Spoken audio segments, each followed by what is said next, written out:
सभी देखने वालों का वेलकम है मेरे शो में जिसका नाम है तौबा करो।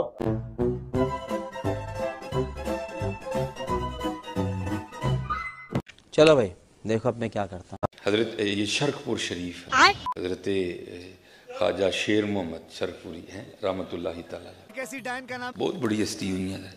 तो हजरत का एक मुरीद था, तो देखिए हमें इसके बारे में कुछ पता। वो किसी सिख औरत पे ना आशिक था। ए देख लो सामो, वला तक़रबु ज़िना इन्नहु कान फ़ाहिशतम व मक़तम व साअ सबीला, इसके करीब भी नहीं जाना। और मैं कहता हूँ हजरत जी ऐस दौर च गंद कोलू बचना है ना, तो फिर किसी कामल दे हथ अपना हथ दे दिया। खेत मिट्टी तो तारफ कराया, अपनी इबादत करवाई है, अपने नामा दे कलमे पढ़वाए ने। बाकी बचने वाली मैनू को सूरत नहीं दिसदी पई है, बाकी मुझे बचने वाली को सूरत नहीं दिखाई दे रही है। तो रहने दो फिर, किसी कामल दे हथ अपना हथ दे लो, आप फिर रोक लेगा। और जाओ काम करो अपना, निकलो इधरों। ये कामिल होएगा तो इधर ये सुनो कामिल करते क्या है। या बताओ, वो मुरीद था तो किसी सिख औरत पे आशिक था। ये मौलवियों की सारी स्टोरियां औरतों से, शादियों से शुरू होकर इसके ऊपर ही खत्म होती हैं। ये करामती विच भी है, पीछे ब्याह बड़े सी। लेकिन अल्लाह की रहमत थी कि कभी तन्हाई मुयसर नहीं आई। शुक्र अल्लाह ने जिना जैसी गंदगी से महफूज रखा। कोशिशें बड़ी की लेकिन हमेशा नाकाम ही ठहरा। एक दिन क्या हुआ, वो लिखते हैं कि वो सरे राह खड़ा था, तो उस सिख औरत का ना खावन वो सर पे गठड़ी उठाए जा रहा था, तो उसको वो पूछता तू किथे ओते ही जिसे तू जाना है। उन्हें कहा भाई मैनू जरा पिछे रियासत जाना पै गया, तो जुमे नू मेरी वापसी होएगी। वो बड़ा खुश होया। उसने कहा भी 3 रातें मिल गई मुंह काला करने के लिए। उधर से उस औरत का भी पैगाम आया कि मेरा खाविन घर नहीं है, तो तू जरूर आना। ये सब क्या देखना पड़ रहा है, अच्छा है मैं अंधा हूं। तो फरमाते हैं जब रात को गया ना, तो क्या देखता है कि सिख दरवाजा खोल के ना तो अंदर जा रहा है। सलाम अलैकुम। वो भाग गया डर के। उसने कहा हो सकता है ना गया हो, वापस आ गया हो। अगले दिन फिर उसका पैगाम आया, तू आया नहीं। उसने कहा मैं कैसे आता, तो तेरा शोहर भी आ गया था। उसने कहा वो नहीं आया, वो तेरे अंदर का डर था जो मुजस्सम होके सामने आ गया, वो नहीं था। ठीक। वो अगली रात फिर गया तो देखा सिख नंगी तलवार लेके ना छत पे पहरा दे रहा है। वो डर के फिर भाग गया। डर गया। फिर उसको पैगाम आया भाई आया नहीं। उसने कहा कैसे आता, मैं आया था, तेरा शोहर तो छत पे नंगी तलवार लिए पहरा दे रहा था। उसने कहा वो तेरे अंदर का डर है, लेकिन आज आखिरी मौका है, फिर पता नहीं मिले या ना मिले, आज तू जरूर आना। समझ आ रही है ना? हाँ, ये वो चीज है। वो रात थी जुमेरात की, पीरां ने महफल सी। उन्हें कहा चलो पीरां कल चलने हैं, महफल सुनने हैं, लंगर खाने हैं। अज तू पिंड टुर जाएगा, सो जाएगा, फिर टुर जाएंगे उधर जी। वो जनाब वो लंगर खा लिया, तो जब लाइन में लगा ना दस्तबोसी के लिए, और आके किबला का हाथ पकड़ा और चूमा, तो चूम के छुड़वाने लगा तो हजरत ने हाथ पकड़ लिया। चढ़ा समझाओ इसे, समझाओ। और फरमाने लगे हो गया मामा की उम्र मान लगा मरो। वो संगिया बाज आ जा, सानू किन्नी बारी सिख बनाना ही।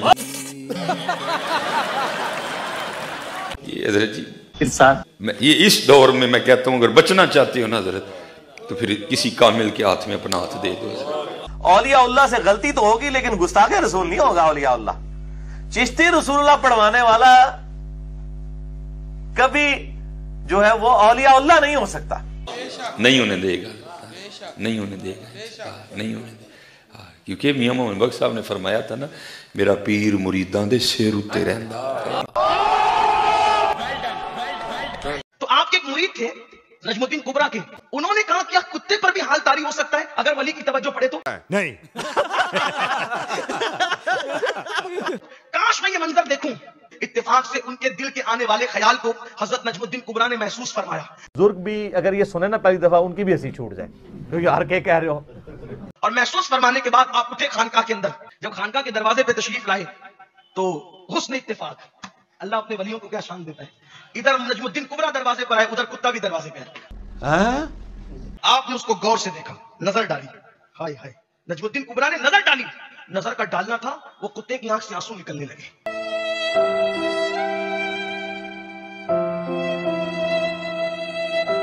और वो तड़पने लगा, वो तड़पने लगा। मखदूम साहब फरमाते वो तड़पने लगा, नजमुद्दीन कुबरा के कदमों पे लौटने लगा। फिर उसके बाद उस कुत्ते का हाल ये हो गया कि जहां भी वो बैठता 40-50 कुत्ते उसके इर्द गिर्द बैठते थे उसके अदब में। ये कहां फंस गया भाई मैं, भाई ये क्या हो रहा है।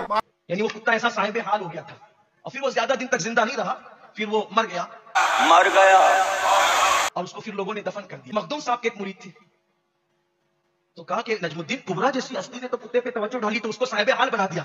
आज कुछ इस दौर में कुछ ऐसे वली हैं कि जो जानवर पे तवज्जो डाले तो उसको भी साहिब हाल बना दे।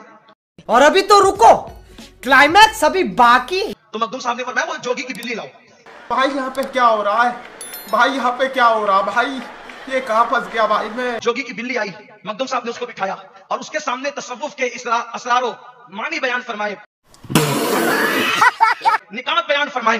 बिल्ली सुनती रही और सुनते सुनते बिल्ली बेहोश हो गई। ऊंट सामो मखदूम साहब ने बिल्ली को सुनाया और बिल्ली सुनते सुनते बेहोश हो गई। जब बिल्ली सुनते सुनते बेहोश हो गई, फिर होश में आया तो वो रोती थी, बिल्ली रोती थी, मखदूम साहब के कदमों पे लौटती थी। तो दो गले ला के रोवो गले ला के एक दूसरे नाल। उसके बाद फिर बिल्ली का मामूल बन गया। जब मखदूम साहब की महफिल सजती, बिल्ली को बुलाना नहीं पड़ता। जब आप तसव्वुफ के इसरार बयान फरमाते, उसके रमूज बयान फरमाते, तो बिल्ली भी आकर के बैठा करती थी। आहो जी, ये तो मैं कदे सोचा ही नहीं। फिर उस बिल्ली को वो मकाम दिया मेरे मखदूम ने कि फिर बिल्ली की ये शान हो गई। उस वक्त बिल्ली की ये शान हो गई कि मेहमान खानका में जितने आने वाले होते, बिल्ली उतनी मर्तबा आवाज लगाती। कहानी और फिर उसी के हिसाब से खाना पकता मखदूम साहब की खानकाह में।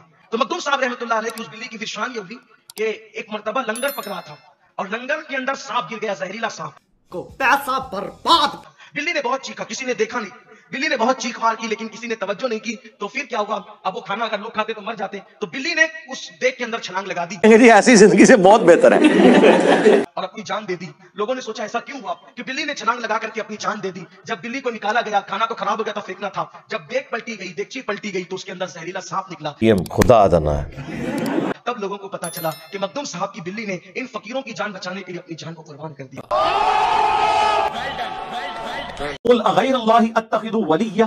नबी तुम फरमाओ कि क्या तुम मुझे ये मशवरा दे रहे हो कि मैं अल्लाह के सिवा किसी और को अपना पुष्ट पना मांग दूं?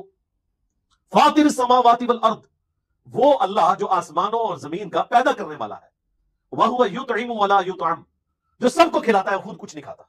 ओए ओए, सबको खिलाता है और खुद खाने का मुताज नहीं है। सर अगर ये क्वालिटी किसी में है ना तो वो मुश्किल कुशा हो सकता है आपका।